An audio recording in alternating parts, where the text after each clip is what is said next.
Buenos días. El día de hoy me ha tocado presentar lo que es el proyecto de implementación en salud digital y lo que se está planteando el día de hoy es Aortex, ¿no? Aortex es una plataforma con inteligencia artificial para el manejo de pacientes con estenosis aórtica, ¿no? Sobre todo pacientes que van a ser sometidos a cirugía en el Instituto Nacional Cardiovascular, ¿no? Entonces vamos a comenzar esta presentación en primer lugar, con la introducción, ¿no? Vamos a hablar de la problemática de esta patología, como hemos visto en el INCOR, estenosis aórtica es una de las valvulopatías más frecuentes a nivel mundial y debido a al envejecimiento poblacional, esta valvulopatía se vuelve cada vez más frecuente, ¿no? Y dado que hay ciertos retrasos en el diagnóstico, también conlleva un mayor riesgo para los pacientes cuando son abordados a edades mayores, ¿no? También se ha visto que hay un manejo perioperatorio a veces no muy estandarizado, ¿no? Y hay un seguimiento deficiente de los pacientes, ¿no? Pacientes que son operados. Vemos que pacientes vienen de todo lado, de todos los rincones del país a operarse, a atenderse, a intervenirse. Y muchas veces estos pacientes se pierden en el seguimiento, ¿no? No tenemos un seguimiento adecuado de estos, no sabemos cómo van al año, cómo van a los 2 años, cuál es su manejo, ¿no? Ahora, lo que buscamos con este proyecto es desarrollar una aplicación móvil que integre modelos de inteligencia artificial para asistir tanto en el manejo pre, intra y postoperatorio, ¿no? Entonces, esto podría optimizar algunos procesos al momento de la atención médica, ¿no? Por lo tanto también optimizar procesos y generar ventajas sociales en el campo de la salud y ventajas económicas, ¿no? Por ejemplo, identificamos mejor a los pacientes que van a ser sometidos a la revascularización quirúrgica, ¿no? Si vemos un paciente que tiene una estenosis aórtica severa y tiene que intervenirse quirúrgicamente, pero a la vez tiene una patología que puede incrementar el riesgo de la operación, o sea, por ejemplo, un paciente con diabetes no controlada y puede, por la misma diabetes, incrementar el riesgo de infección o riesgo de mediastinitis, podemos captar a este paciente y optimizar la glucosa, ¿no? Buscar un nivel óptimo de glucosa para que al momento de la cirugía el riesgo de mediastinitis sea menor, ¿no? También estandarizar el manejo perioperatorio, ¿no? Se ve que la unidad de cuidados intensivos, a veces los pacientes son manejados de acuerdo a unas guías, sí, es correcto, pero se difieren algunos procesos, algunos, por ejemplo, el drenaje, ¿no? El drenaje que reciben los pacientes o cuántos días después de la cirugía se debe hacer una ecocardiografía de control, ¿no? Sabemos que los recursos son limitados y de los proyectos una de las ventajas de esto es que queremos optimizar costos, ¿no? Si no vemos que, por ejemplo, se le pide una ecografía en el día uno, no es muy conveniente, o en el día 2 podemos estandarizar los procesos en el manejo preoperatorio, ¿no? Y asimismo optimizar el seguimiento posoperatorio. Por ejemplo, vemos que un paciente posoperado en el tiempo va perdiendo control en su anticoagulación, es decir, se le ha puesto una prótesis mecánica y el paciente es de un lugar muy recóndito y no tiene acceso a un hematólogo, ¿no? Para que pueda optimizar su anticoagulación. Y con esto podríamos tal vez mejorar esto, ¿no? Ahora, en respecto a este proyecto hay algunos estudios previos, ¿no?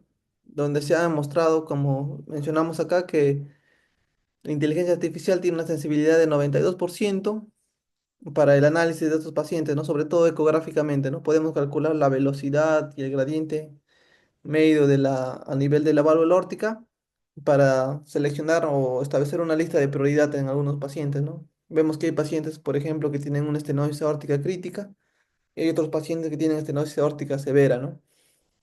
Y a veces los pacientes en el interín de completar estudios pueden perderse, ¿no? O demorarse en el tratamiento quirúrgico, ¿no? Entonces, detectamos un paciente que tiene una estenosis aórtica crítica y lo captamos con mayor prontitud, ¿no?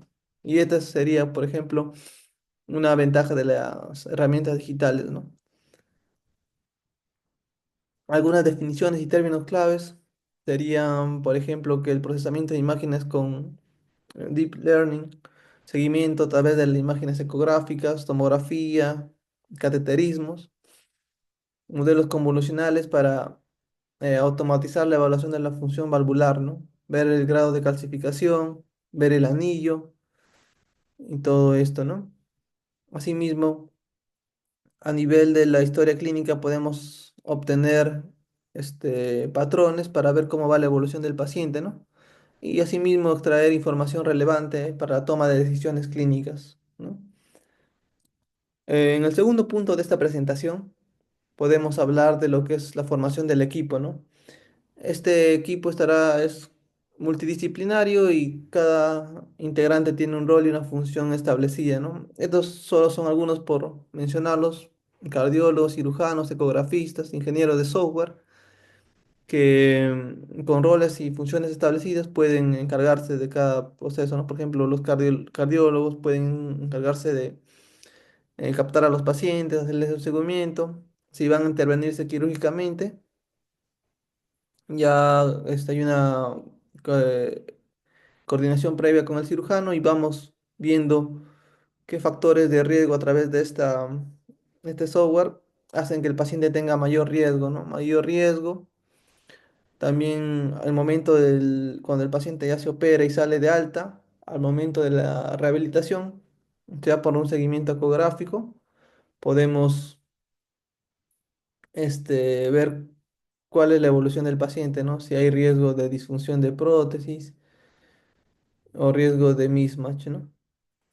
El público objetivo de esta aplicación sería todo el personal asistencial que hace consulta externa, sobre todo esto, ¿no? Y que atienden pacientes mayores de 18 años con diagnóstico de estenosis aórtica severa, ¿no? Confirmada, ¿no?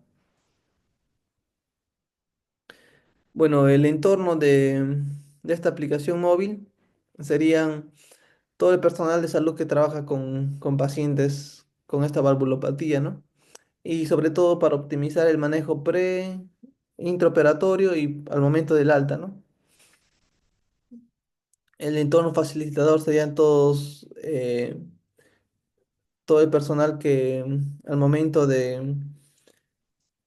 puede facilitarnos, por ejemplo, los ingenieros de software que nos pueden ayudar a desarrollar, a codificar los términos, también pues, personal de historia clínica que nos puede brindar datos de los pacientes, que obviamente van a ser con fines netamente del aplicativo para mantener la confidencialidad de los pacientes, ¿no? Ahora ya yendo directamente a la planificación de la implementación, nuestra población y muestra, ¿no? Como habíamos mencionado, son pacientes mayores de 18 años con diagnóstico de estenosis aórtica severa, ¿no? Y que pueden ser candidatos a, reemplazo valvular aórtico o una terapia con intervencionismo, ¿no? Ya, entonces, como había mencionado, hay ciertos datos que vamos a recolectar, ¿no? Por ejemplo, datos perioperatorios que podemos obtenerlos del ESI o también de la historia clínica, ¿no? El sexo, la edad, datos demográficos, ¿no? Y también algunos datos, por ejemplo, el grado de el riesgo quirúrgico, podemos calcular el riesgo quirúrgico con el Euroscore. Ya no será necesario que, teniendo todos los datos que saquemos de la historia clínica, podemos calcular el riesgo quirúrgico, ¿no? Y también podemos tener en cuenta los datos ecográficos, tomográficos y los de intervencionismo, ¿no? El electrocardiograma también, que hay algunos signos que nos pueden orientar que el paciente tiene mayor engrosamiento del septo interventricular, ¿no? Valores laboratoriales como el perfil lipídico, hipertensión, diabetes y dilipidemia, ¿no? Datos dentro de sala de operaciones, como el tipo de prótesis que un paciente se le ha puesto, ¿no? Podemos tener un paciente con un índice de masa corporal muy alto, un- una superficie corporal muy alta y se le coloca una prótesis no muy, una prótesis pequeña. También podemos hacerle el seguimiento a los pacientes para controlar lo que es el peso al alta, ¿no? Y ya durante la misma sala, los pacientes que son operados, el tiempo de circulación extracorpórea, el tiempo de pensamiento, el volumen de sangrado, para con esto, tal vez un médico intensivista, teniendo todos estos datos, ya ve el riesgo de inmediato de sangrado, riesgo inmediato de mediastinitis, riesgo inmediato de disfunción de prótesis, ¿no? Todos estos datos pueden ser obtenidos no solamente con la historia clínica, sino con todos los datos que se van recolectando desde que el paciente es visto en consulta externa, ¿no? Y ya en el postoperatorio, por ejemplo, podemos ver a un paciente que ya se fue de alta al año, ya está siendo visto en rehabilitación. Podemos, el médico que lo atiende, a veces puede ver una historia clínica muy grande, ¿no? Entonces, con esto buscamos sintetizar que el paciente va a ser diferente ver un paciente que ha ingresado, se ha operado el día siguiente y se va de alta a los 5 días, ¿no? Y por otro lado, podemos ver otro paciente que ha ingresado, se ha operado, se ha complicado en la UCI, ha estado en ventilación mecánica prolongada, sufrió mediastinitis y estuvo un mes en la UCI, ¿no? Esto ya le va a servir al médico que lo ve en rehabilitación para ver, como mencionamos acá, el tiempo de estancia en UCI, infecciones nosocomiales, complicaciones hemodinámicas, neurológicas, renales, respiratorias, y con esto manejar la adherencia a la medicación posoperatoria y la reincorporación a la vida cotidiana, ¿no? El procesamiento y análisis de datos va a ser usando modelos de inteligencia artificial, como había mencionado, basados en los tres, ¿no? En el preoperatorio, intraoperatorio y posoperatorio, ¿no? En el preoperatorio con modelos de aprendizaje profundo para estratificación de riesgo, ¿no? Basados en datos clínicos y en datos imagenológicos. Intraoperatoriamente, algoritmos para la optimización en tiempo real para el ajuste hemodinámico, ¿no? Y predicción de complicaciones inmediatas, ¿no? Y en el posoperatorio, redes neuronales recurrentes para el seguimiento de patrones clínicos y detección temprana de eventos adversos. Todo con un análisis estadístico, ¿no? Pruebas de regresión logística y métodos estadísticos, ¿no?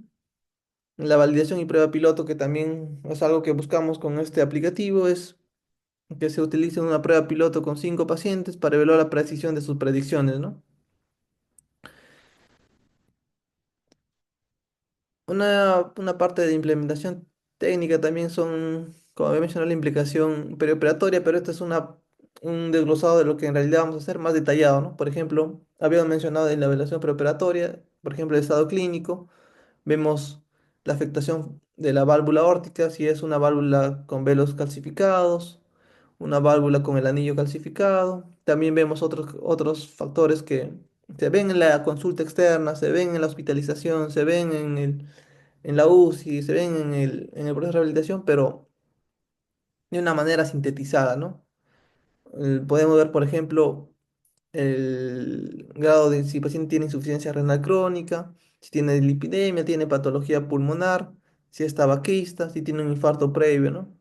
Las pruebas diagnósticas que también se pueden sintetizar en este aplicativo, como el electrocardiograma, la ecografía, biomarcadores cardíacos, ¿no? El nivel de hemoglobina, función renal, ¿no? Y se va a usar modelos de Machine Learning para predecir el riesgo quirúrgico y complicaciones postoperatorias, ¿no? Y también con el algoritmo de procesamiento de imágenes para análisis automatizado de ecocardiografía y tomografía, ¿no? Básicamente en el informe objetivo, ¿no? En el manejo postoperatorio y seguimiento, se va a hacer una evaluación del seguimiento estructurado del paciente para ver complicaciones postoperatorias, ¿no? Las mediatas, por ejemplo, mortalidad postoperatoria y la causa de muerte, ¿no? Tiempo de sobrevida, volumen de sangrado postoperatorio, ¿no? Si el paciente tenía alguna medicación previa que hizo que este, aumentara el riesgo de sangrado, número de reintervenciones, complicaciones, si hubo complicaciones en la herida, ¿no? Si hubo dehiscencia de herida, tal vez es un paciente que está tomando corticoides de larga data, un paciente que es tabaquista, que va a aumentar el riesgo de complicaciones en la herida, ¿no? Tiempo de recuperación, duración de estancia en la UCI, ¿no? Y el tiempo de hospitalización total, ¿no? Algo importante que también vamos a poder este, comparar con este aplicativo es el tiempo de reincorporación a la vida laboral, ¿no? Y la satisfacción del paciente, que también será una parte importante del aplicativo, ¿no? Mediante encuestas digitales de calidad de vida al alta, ¿no? Y predicción de complicaciones, ¿no? Mediante IA, por ejemplo, un modelo de inteligencia artificial para evaluar el riesgo de fibrilación auricular postoperatoria, disfunción de prótesis y eventos tromboembólicos. Algoritmos de análisis de textos para detectar patrones en las notas clínicas, recomendaciones personalizadas y planes de seguimiento individualizados en el paciente, ¿no? Y alertas, si el personal de salud ve que hay una alerta en el paciente, y con esto detectar tempranamente si un paciente tal vez tiene una aorta calcificada, o si vemos que la degeneración de la válvula está aumentando significativamente y ya se está convirtiendo en una estenosis aórtica crítica, ¿no? Esos también son signos de alarma para el personal que va a usar este aplicativo. Hay algunos puntos que también queremos tratar, como por ejemplo el financiamiento de este aplicativo, que aún está en evaluación, pero se va a contar con la evaluación de un ingeniero de software que nos ayude a manejar estos tanto en la iniciación del proyecto como en el mantenimiento, ¿no? Y eso sería básicamente lo que estamos planteando con nuestro proyecto de implementación, ¿no? En salud digital. Gracias.